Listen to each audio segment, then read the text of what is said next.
પ્રસિદ્ધ યાત્રાધામ વારાણા ખાતે મહાસુદ આઠમથી શરૂ થયેલા ધાર્મિક મેળામાં સમગ્ર ગુજરાતભરમાંથી શ્રદ્ધાળુઓ પોતાની શ્રદ્ધા અને આસ્થા સાથે શેર માટીની ખોટ પૂર્ણ કરવાની માતાજીની માનતાને દર્શનાર્થે ઉમટી રહ્યા છે અને માઈ ભક્તો શ્રદ્ધા મુજબની બાધા આખડી રાખી માતાજીને પ્રસાદ ચડાવવા આવે છે।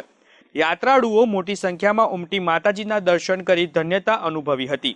નવપરિણીત યુગલો માતાજીના આશીષ મેળવવા માં ખોડિયારે શીશ નમાવવા ઉમટી પડ્યા હતા, તો કેટલીક જ્ઞાતિઓના લોકો લગ્નના છેડાછેડી છોડવા આવ્યા હતા। જ્યારે પ્રથમ પ્રસૂતિએ દીકરો અવતરે તો માતાજીના દર્શને આવવા શ્રદ્ધાળુઓ માનતા રાખે છે। તેવી માનતાઓ પૂરી કરવા શ્રદ્ધાળુઓ કતારો લગાવીને ઊભા હોય છે। અમારે ખોડિયાલમાંની માનતા હતી ને છોકરાની માનતા હતી એટલે બાધા કરવા માટે આવ્યા હતા। અમારી મનોકામના પૂરી કરી ખોડિયાલમાંને એટલે એમની માનતા કરવા માટે આવ્યા હતા। સોની પર મારા સાસુ અમારા ચોટલાની મારા બાબો આવે એની બાધા રાખેલી હતી એટલે માનતા પૂરી કરવા આવ્યા હતા।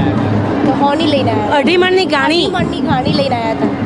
આજે મારા કાકાના છોકરાની ઘાણી હતી એટલા માટે આવવાનું થયું છે અને અહીંયા અમે જ્યારે ઘાણી હોય ત્યારે આવવાનું થાય જ છે અને અમને ખોડિયારમાં પર બહુ વિશ્વાસ છે અને અમે બહુ માનીએ છીએ અને અમારી દરેક મનોકામના પૂરી થાય। ખૂબ મોટી સંખ્યામાં લોકો અહીંયા આવતા હોય છે। સાર્વજનિક સમાજના એટલે બધી સમાજના લોકો આની અંદર જોડાય છે। આની અંદર માતાની હાની એટલે એક ગોળ અને તલ આ બંને મિક્સ કરી અને અહીં લઈને આવે છે અને માને શ્રદ્ધાથી પણ એ લોકો એક જાત્રા કરતા હોય છે।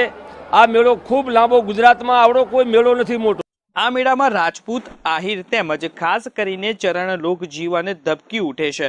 આ મેળાની વિશેષતા એ છે કે આ તમામ સમાજમાં પ્રથમ પુત્ર પ્રાપ્તિ બાદ માં ખોડિયારને વધામણા આપવાની પરંપરા છે, જેમાં માતાજીને ગોળ અને તલની બનાવેલ 1.25 મણ સાનીનો પ્રસાદ ચડાવાય છે, જે માતાજીને હજારો મણ સાનીનો પ્રસાદ નિવેદ સ્વરૂપે માતાજીને ધરાવવામાં આવે છે।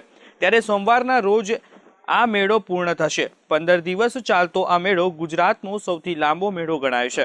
ગુજરાતમાં કોઈ પણ ધાર્મિક સ્થળે ન હોય તેવી એક વિશિષ્ટ પ્રથા માતાજીના પ્રસાદ રૂપે માનવામાં આવે છે અને શ્રદ્ધા ફળતા પ્રસાદ વહેંચાય છે। આ શ્રી ખોડિયાર માતાજીના મિનિકુંભ સમાન મેળામાં ચકડોળ, ચકરડી અને વિવિધ કટલરીના સ્ટોલ અને દુકાનોમાં ભારે ભીડ જામી રહી છે।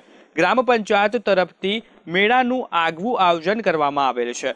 કાયદો અને વ્યવસ્થાની પરિસ્થિતિ સાચવવા જિલ્લા પોલીસ અધિકારીની રાહબરી નીચે સમી અને પાટણ જિલ્લા દ્વારા પોલીસ બંદોબસ્ત ગોઠવી દેવામાં આવ્યો છે। તેમજ હરીજ અને રાધનપુર બાજુના આવતા વાહનો હાઈવેથી સીધા મંદિર તરફ જતા રસ્તો દ્વિમાર્ગીય થતા ટ્રાફિકની સમસ્યા ન સર્જાય તે માટે ગ્રામ પંચાયત ટ્રસ્ટી મંડળ દ્વારા આયોજન કરાયું છે।